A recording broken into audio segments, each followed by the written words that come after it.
Assalamualaikum. Hai semuanya. Di video kali ini kita akan membahas materi pencemaran tanah.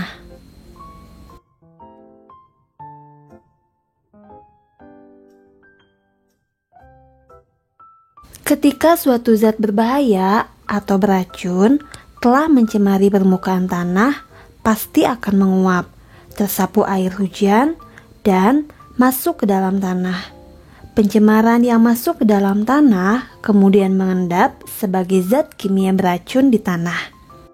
Zat beracun di tanah dapat berdampak langsung pada kehidupan manusia ketika bersentuhan atau dapat mencemari air tanah dan udara di atasnya.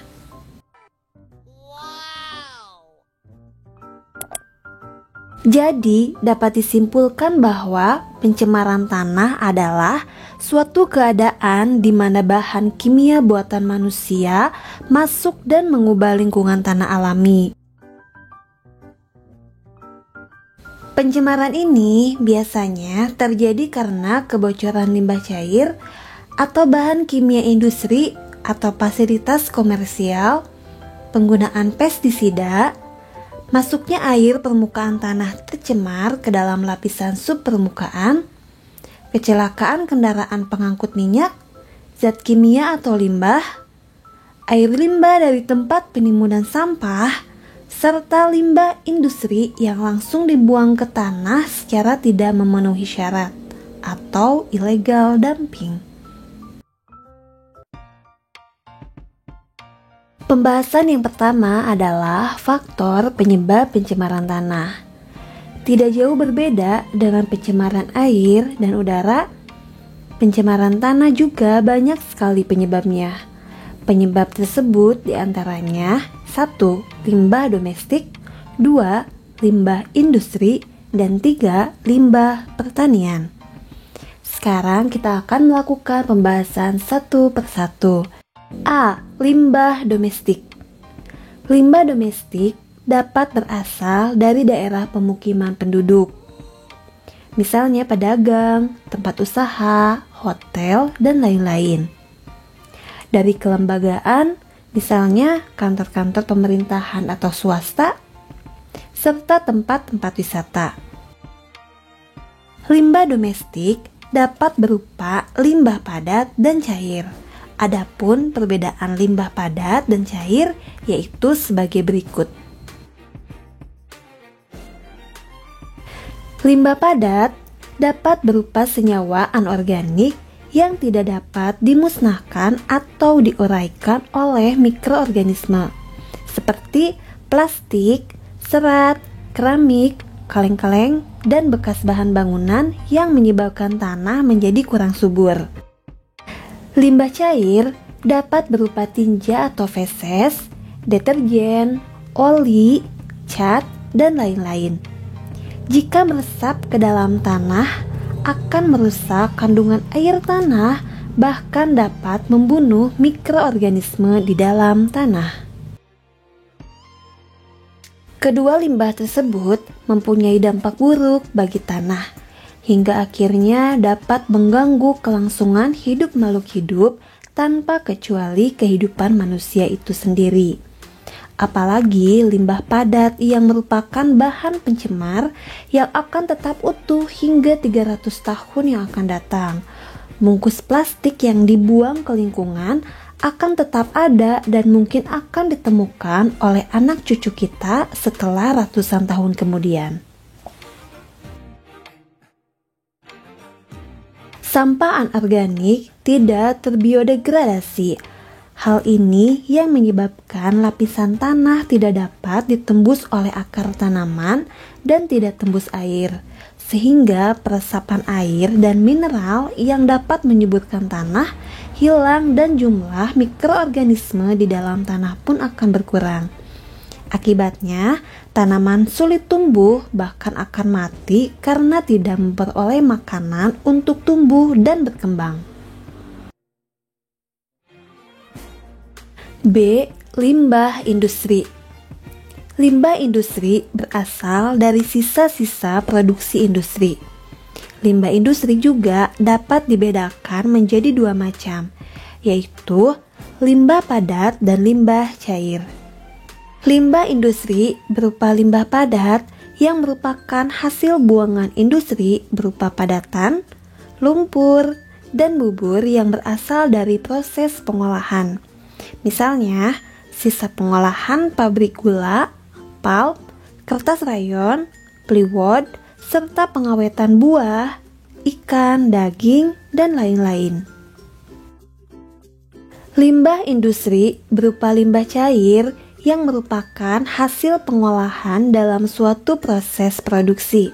Misalnya, sisa-sisa pengolahan industri pelapisan logam dan industri kimia lainnya. Tembaga, timbal, perak, krom, arsen, dan boron adalah zat-zat yang dihasilkan dari proses industri pelapisan logam seperti raksa, seng, timbal, dan kadmium dapat mencemari tanah. Raksa, seng, timbal, dan kadmium merupakan zat yang sangat beracun terhadap mikroorganisme. Jika meresap ke dalam tanah, akan mengakibatkan kematian bagi mikroorganisme yang memiliki fungsi sangat penting terhadap kesuburan tanah. Selanjutnya, C. Limbah pertanian. Penggunaan pupuk yang terus-menerus dalam pertanian dapat merusak struktur tanah. Akibatnya, kesuburan tanah berkurang dan tidak dapat ditanami jenis tanaman tertentu karena hara tanah semakin berkurang. Penggunaan pestisida bukan saja mematikan hama tanaman, tetapi juga mikroorganisme yang berguna di dalam tanah. Padahal, kesuburan tanah tergantung pada jumlah organisme di dalamnya. Selain itu, penggunaan pestisida yang terus-menerus akan mengakibatkan hama tanaman kebal terhadap pestisida tersebut. Penjelasan yang kedua adalah dampak pencemaran tanah. Semua pencemaran pasti akan merugikan makhluk hidup, terutama manusia. Dampak pencemaran tanah terhadap kesehatan tergantung pada tipe polutan, jalur masuk ke dalam tubuh, dan kerentanan populasi yang terkena. Contohnya saja, 1. Kromium. Berbagai macam pestisida dan herbisida merupakan bahan karsinogenik untuk semua populasi. Yang kedua, timbal. Sangat berbahaya pada anak-anak karena dapat menyebabkan kerusakan otak serta kerusakan ginjal pada seluruh populasi. Yang ketiga, raksa dan siklodiena dapat menyebabkan kerusakan ginjal, beberapa bahkan tidak dapat diobati. Yang keempat, PCB dan siklodiena akan mengakibatkan kerusakan pada hati ditandai seperti keracunan. Yang kelima, organofosfat dan karmabat dapat menyebabkan gangguan pada saraf otot. Selanjutnya, berbagai pelarut yang mengandung klorin merangsang perubahan pada hati dan ginjal serta penurunan sistem saraf pusat. Ada beberapa macam dampak kesehatan yang tampak seperti sakit kepala, pusing, letih, iritasi mata, dan ruam kulit untuk paparan kimia. Pada dosis yang besar, pencemaran tanah dapat menyebabkan kematian. Selain kesehatan manusia yang terganggu, pencemaran tanah juga dapat memberikan dampak terhadap ekosistem. Perubahan kimiawi tanah yang radikal dapat timbul dari adanya bahan kimia beracun dan berbahaya, bahkan pada dosis yang rendah sekalipun. Perubahan ini dapat menyebabkan perubahan metabolisme dan mikroorganisme endemik dan arthropoda yang hidup di lingkungan tanah tersebut. Akibatnya, perubahan ini dapat memusnahkan beberapa spesies primer dari rantai makanan, dapat memberi akibat yang besar terhadap predator atau tingkat lain dari rantai makanan tersebut. Bahkan, jika efek kimia pada bentuk kehidupan tersebut rendah, maka bagian bawah piramida makanan dapat menelan bahan kimia asing yang lama-kelamaan akan terkonsentrasi pada makhluk-makhluk penghuni piramida atas. Banyak dari efek-efek ini terlihat pada saat ini, seperti konsentrasi DDT pada burung menyebabkan rapuhnya cangkang telur, meningkatnya tingkat kematian anakan, dan kemungkinan hilangnya spesies tersebut. Dampak pada pertanian, terutama perubahan metabolisme tanaman yang pada akhirnya dapat menyebabkan penurunan hasil pertanian. Hal ini dapat menyebabkan dampak lanjutan pada konservasi tanaman di mana tanaman tidak mampu menahan lapisan tanah dari erosi. Beberapa bahan-bahan pencemar ini memiliki waktu paruh yang panjang dan pada kasus lain, bahan-bahan kimia derivatif akan terbentuk dari bahan pencemar tanah utama. Pembahasan yang ketiga adalah cara penanggulangan pencemaran tanah. Berikut ini ada dua cara utama yang dapat dilakukan apabila tanah sudah tercemar, yaitu 1. Remediasi, 2. Bioremediasi. Yang pertama adalah remediasi. Remediasi adalah kegiatan untuk membersihkan permukaan tanah yang tercemar. Ada dua jenis remediasi tanah, yaitu in situ atau on-site dan ex situ atau off-site. Pembersihan on-site adalah pembersihan di lokasi. Pembersihan ini lebih mudah dan lebih murah. Pembersihan ini terdiri atas venting atau injeksi dan bioremediasi.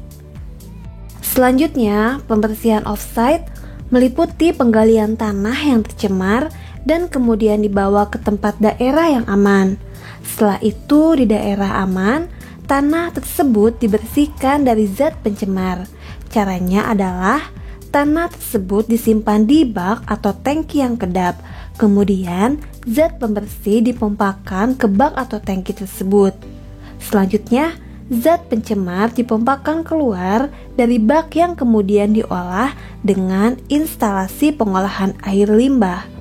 Pembersihan offsite ini jauh lebih mahal dan rumit. Yang kedua adalah bioremediasi. Bioremediasi adalah proses pembersihan pencemaran tanah dengan menggunakan mikroorganisme baik jamur atau bakteri. Bioremediasi bertujuan untuk memecah atau mendegradasi zat pencemar dengan bahan yang kurang beracun dan tidak beracun.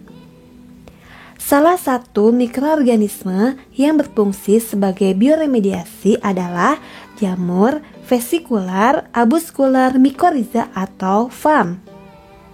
Jamur FAM dapat berperan langsung maupun tidak langsung dalam remediasi tanah.